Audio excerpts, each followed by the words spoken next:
بسم اللہ الرحمن الرحیم۔ السلام علیکم، آپ دیکھ رہے ہیں الف نیوز اور میں ہوں آپ کے ساتھ ماجد علی۔ شامل کرتے ہیں پاکستان اور دنیا بھر سے breaking news headlines. Bharat میں سرحدی علاقوں میں رات کی نقل و حرکت پر مکمل پابندی۔ بھارت نے پاکستان کے ساتھ لگنے والی تمام سرحدی علاقوں میں رات 7 بجے سے صبح 6 بجے تک کرفیو نافذ کر دیا۔ سرحد سے 3 کلومیٹر کے دائرے میں رات کے وقت کسی بھی قسم کی نقل و حرکت پر مکمل طور پر پابندی عائد کر دی گئی۔ مقامی عوام کو ہدایات کی گئی ہیں کہ وہ اپنے گھروں کو فوری طور پر خالی کریں اور راشن سمیت ضروری سامان تیار رکھیں۔ بھارتی فضائیہ کے لڑاکا طیاروں کے مسلسل گشت، عوام میں پریشانی۔ امرتسر اور دیگر سرحدی شہروں میں بھارتی فضائیہ کے جنگی طیارے مسلسل گشت کر رہے ہیں۔ طیاروں کے شور میں مقامی آبادی میں دہشت پھیل رہی ہے، جسے بعد میں سونک بوم قرار دیا جا رہا ہے۔ فوجی ذرائع کے مطابق یہ فضائی گشت معمول کی کارروائی ہے، تاہم عوام کے اندر بے چینی بڑھتی جا رہی ہے۔ اگلے 72 گھنٹے فیصلہ کن قرار، رات کی فوجی مشقیں تیز۔ بھارتی میڈیا کے مطابق اگلے 72 گھنٹے انتہائی اہم ہو سکتے ہیں۔ فوجی ذرائع کا کہنا ہے کہ حالیہ فوجی مشقوں کا 70% حصہ رات کے وقت مکمل کیا گیا ہے۔ وزیر اعظم نریندر مودی نے فوج کو فری ہینڈ دینے کی بات کرتے ہوئے کہا تھا کہ جو کرنا ہے وہ کرنا ہے۔ بین الاقوامی دوروں پر عدم یقینی، سفارتی کوششیں تیز۔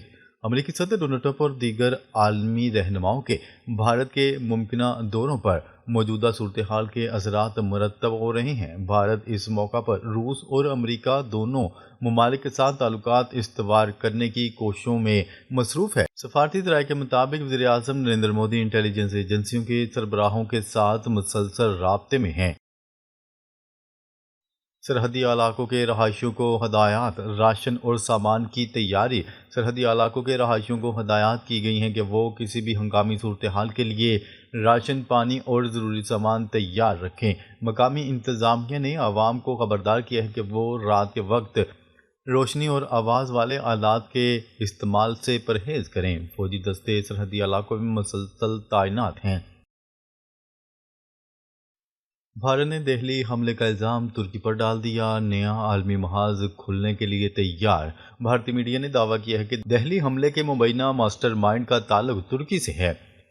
انویسٹیگیشن ایجنسیز نے رپورٹ دی ہے کہ حملہ آوروں نے ترکی کا سفر کیا اور اب وہاں سے ہدایات لیں۔ بھارتی میڈیا کے مطابق ٹیلی گرام گروپ کے ذریعے حملے کی پلاننگ کی گئی۔ ترکی نے فوری ردعمل دیتے ہوئے تمام الزامات کو جھوٹ اور گھڑی ہوئی کہانی قرار دے دیا۔ ماہرین کا کہنا ہے کہ بھارت ترکیہ کو پاکستان کے ساتھ جوڑ کر نئی عالمی محاذرائی چاہتا ہے۔ بھارتی الزامات پر ترکیہ کا دو ٹوک جواب، بھارت کے تمام الزامات مسترد کر دیے۔ ترکیہ کا کہنا ہے کہ دہلی حملے میں اس کا کوئی تعلق نہیں، یہ بھارت کی پروپیگنڈا وار ہے۔ ترک وزارت خارجہ نے واضح کیا ہے کہ ہم نیٹو کے رکن ہیں اور ہم دہشت گردی کے خلاف ہیں۔ بھارتی میڈیا پر چلنے والی رپورٹس کو جھوٹا اور گمراہ کن قرار دیا گیا۔ ترکیہ نے کہا ہے کہ بھارت جان بوجھ کر جھوٹے بیانی کے ذریعے عالمی توجہ حاصل کرنا چاہتا ہے۔ ماہرین کا کہنا ہے کہ بھارت اور اسرائیل مل کر ترکی کو نیٹو سے نکالنے کا نیا کھیل کھیل رہے ہیں۔ بھارت کا نیا منصوبہ، ترکی اور پاکستان کو ایک ہی محاذ پر لانے کی کوشش۔ دہلی حملے کے بعد بھارتی حکام مسلسل دونوں ممالک کا نام لے رہے ہیں۔ رپورٹس کے مطابق بھارت اس واقعے کو جواز بنا کر ڈبل فرنٹ وار کی تیاری کر رہا ہے۔ بھارتی حکومت کا مقصد بین الاقوامی سطح پر ترکی اور پاکستان کو دہشت گردی سے جوڑنا ہے۔ یہی وجہ ہے کہ میڈیا پر مخصوص رپورٹس لیک کی جا رہی ہیں۔ اندرونی ذرائع کے مطابق بھارت بہت جلد ایک ڈوزیر عالمی فورمز پر پیش کرنے جا رہا ہے۔ اسرائیل اور بھارت کی خفیہ مشاورت، ترکی کے خلاف نیا اتحاد سامنے آنے والا ہے۔ ذرائع کا کہنا ہے کہ اسرائیل کافی عرصے سے ترکی کو نیٹو سے نکالنے کی کوششوں میں مصروف ہے۔ بھارت اور اسرائیل کے درمیان مشترکہ ملٹری ایکسرسائز تیزی سے جاری ہیں۔ رپورٹس کے مطابق دونوں ممالک ترکی کو مستقبل کی جنگی منصوبہ بندی میں ہدف بنانا چاہتے ہیں۔ یہ نیا اتحاد مسلم ممالک کے لیے تشویش کا باعث بن رہا ہے۔ دونوں ممالک خطے میں طاقت کے توازن کو بدلنے کے لیے ایک بڑا پلان بنا رہے ہیں۔ خطے میں جنگ کے بادل منڈلانے لگے، بھارت کی بڑی عسکری مشقیں عالمی خطرے کی علامت۔ بھارتی فوج نے سرحدوں پر غیر معمولی ایکسرسائز شروع کر دی ہیں۔ عسکری ذرائع کا کہنا ہے کہ یہ مشقیں کسی بڑے آپریشن کی تیاری دکھائی دے رہی ہیں۔ بھارت نے اربوں ڈالر کے اخراجات سے جدید ہتھیار اور ڈرونز تعینات کر دیے ہیں۔ یہ سرگرمیاں خطے میں امن کے لیے سنگین خطرہ بن چکی ہیں۔ تجزیہ کاروں کا کہنا ہے کہ یہ صرف ایک علاقائی نہیں بلکہ عالمی جنگ کی تیاری ہو سکتی ہے۔ بنگلہ دیش میں پرتشدد مظاہرے، ڈھاکہ میں دھماکوں سے فضا کشیدہ۔ بنگلہ دیش کے دارالحکومت ڈھاکہ میں بدامنی کی فضا شدید ہو گئی۔ متعدد علاقوں میں دھماکوں اور جلاؤ گھیراؤ کے واقعات رپورٹ ہوئے ہیں۔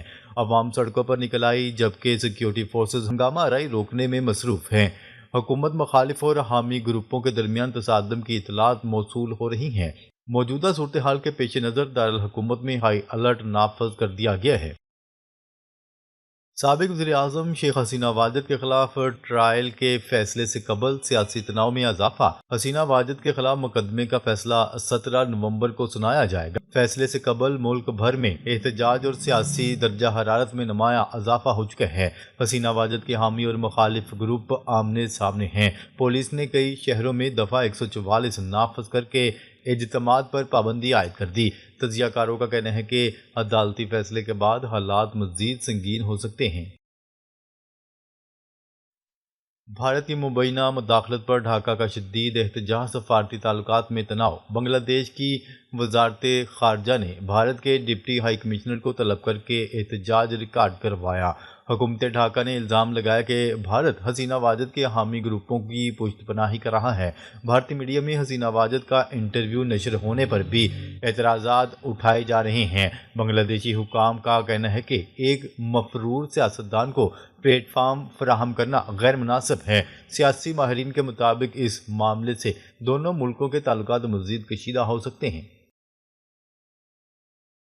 محمد یونس آج قوم سے خطاب کریں گے، حکومت مخالف تحریک کا خدشہ۔ چیف ایڈوائزر محمد یونس آج اہم قومی خطاب کرنے جا رہے ہیں۔ تجزیہ کاروں کے مطابق ان کا کہنا ہے کہ حالات کا رخ بدل سکتا ہے۔ بعض حلقے سمجھتے ہیں کہ یہ تقریر حکومت مخالف تحریک کو تقویت دے سکتی ہے۔ ڈھاکہ سمیت بڑے شہروں میں سیکیورٹی کے سخت انتظامات کیے گئے ہیں۔ سیاسی ماہرین اسے ملکی سیاست کے لیے فیصلہ کن لمحہ قرار دے رہے ہیں۔ چین اور پاکستان کا ممکنہ کردار زیر غور، بھارت کی حکمت عملی پر نظر۔ بنگلہ دیش کے سیاسی بحران میں چین اور پاکستان کے ممکنہ کردار پر بحث جاری ہے۔ دونوں ممالک کے ساتھ ڈھاکہ کے تعلقات حالیہ مہینوں میں مزید مضبوط ہوئے ہیں۔ تجزیہ کاروں کا کہنا ہے کہ بھارت کے بڑھتے ہوئے دباؤ کے مقابلے میں یہ تعلقات اہم ثابت ہو سکتے ہیں۔ علاقائی استحکام کے لیے سفارتی سطح پر مشاورت اور تحمل کی ضرورت پر زور دیا جا رہا ہے۔ بین الاقوامی برادری نے بھی فریقین سے پرامن حل کی اپیل کر دی۔ بھارت نے چین کی سرحد کے قریب نئے فوجی ایئر بیس کا افتتاح کر دیا۔ جمعرات کو ایک دفاعی عہدیدار کا بتانا تھا کہ بھارتی فضائیہ کے سربراہ نے ایک نئے فضائی مرکز پر نقل و حمل کے ایک فوجی طیارے کی افتتاحی لینڈنگ کی۔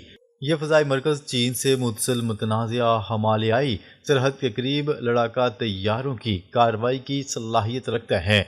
یہ اقدام ایٹمی صلاحیت کے حامل ہمسایہ ممالک کے بین الاقوامی تعلقات میں بہتری کے درمیان سامنے آیا ہے، جس کے دوران وزیر اعظم نریندر مودی نے اس سال چین کا دورہ کیا، جبکہ سرحد کے ساتھ فوجی تناؤ کم کرنے کے لیے گزشتہ اکتوبر میں ایک سنگ میل معاہدہ ہوا۔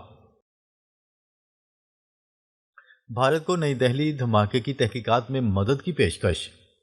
امریکی وزیر خارجہ مارکو روبیو کا کہنا ہے کہ انہوں نے بھارت کو نئی دہلی میں ہونے والے دھماکے کی تحقیقات میں مدد کی پیشکش کی ہے، جبکہ کینیڈا میں G7 اجلاس کے بعد میڈیا سے گفتگو میں امریکی وزیر خارجہ نے کہا کہ بھارت کو مدد کی پیشکش کی ہے، لیکن بھارت خود اچھی تحقیقات کی صلاحیت رکھتا ہے، اسی لیے بھارت کو ہماری مدد کی ضرورت نہیں۔ مارکو روبیو نے سعودی ولی عہد شہزادہ محمد بن سلمان کے دورہ واشنگٹن میں اچھے معاہدوں پر دستخط ہونے کی امید ظاہر کر دی۔ امریکی دباؤ کام کر گیا، بھارت نے روس سے تیل خریدنا بند کر دیا۔ امریکی دباؤ اور مغربی پابندیوں کے خدشات کے بعد بھارت نے روس سے تیل کی خریداری تقریباً مکمل طور پر روک دی ہے۔ امریکی جریدے بلومبرگ کی رپورٹ کے مطابق بھارت نے دسمبر کے لیے روسی خام تیل کے آرڈر نہیں دیے، جو معمول کے مطابق ہر ماہ کی 10 تاریخ تک فائنل کر دیے جاتے ہیں۔ رپورٹس میں بتایا گیا ہے کہ بھارت کی 5 بڑی آئل ریفائنریوں نے رواں ماہ روس سے کسی بھی نئی خریداری کا آرڈر نہیں دیا۔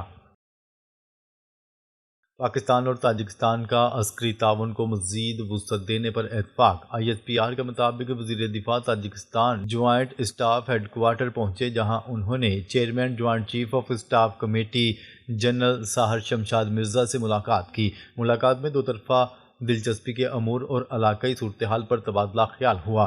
پاک تاجکستان عسکری تعاون کو مزید وسعت دینے پر اتفاق کیا گیا۔ ایران میں سروے عوامی ناراضگی 92% تک پہنچ گئی۔ ایران میں ہونے والے ایک سروے میں کہا گیا ہے کہ حکومت کے خلاف عوامی ناراضگی 92% تک پہنچ چکی ہے۔ نئے سروے کے مطابق ایران میں عوام کی ناراضگی اپنی بلند ترین سطح پر پہنچ گئی ہے۔ صدارتی ادارے کی جانب سے کرائے جانے والے اس سروے میں بتایا گیا ہے کہ ملک کی مجموعی صورتحال سے عدم اطمینان کی شرح تقریباً 92% تک پہنچ گئی ہے۔ ایوان نمائندگان سے بھی حکومتی اخراجات کا بل منظور۔ امریکی تاریخ کا طویل ترین شٹ ڈاؤن ختم۔ امریکی سینٹ کے بعد ایوان نمائندگان میں بھی حکومتی اخراجات سے متعلق بل منظور کر لیا گیا، جس کے بعد امریکی تاریخ کا طویل ترین شٹ ڈاؤن ختم ہو گیا۔ ایوان نمائندگان میں 6 ڈیموکریٹس سمیت 222 اراکین نے بل کی حمایت میں ووٹ دیا، جبکہ 2 ریپبلکن سمیت 209 ارکان نے بل کی مخالفت کی۔ ناظرین، اب تک کے لیے اتنا ہی۔ مزید خبریں لے کر بہت جلد آپ کی خدمت میں حاضر ہوں گے۔ تب تک کے لیے اپنا خیال رکھیے گا۔ اللہ نگہبان۔